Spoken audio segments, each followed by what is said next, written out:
வந்து தாமரை போல தூய்மையான மனத்தில் வேண்டுங்க. மனம் சரியா, அதில் உள்ளத்தில் வேண்டுங்க அப்படின்னு கடவுள் சொன்னார் கவிஞர். 2வது பந்திலையும் இன்னை கைகூப்பி வணங்குங்கள் அப்படின்னு சொன்னார். 3வது பந்தியில் என்னை வந்து உங்களோட பிரச்சனையெல்லாம் சொல்லி கண்ணீர் விட்டு அழுது புலங்குங்க அப்படின்னு சொல்கிறாரு. அப்போ இந்த 3 பந்தியையும் படிச்சிருப்பீங்க.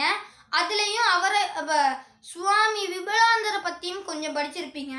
சில நேரம் விபுலானந்தர் எங்கே பிறந்தார், இது அவர் பேர் என்ன, இந்த பாடலை எழுதியவர் யாருன்னு கேட்பாங்க பரீட்சையில்.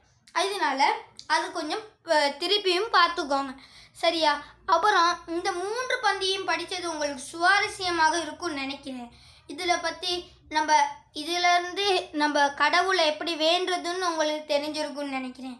நன்றி, வணக்கம்.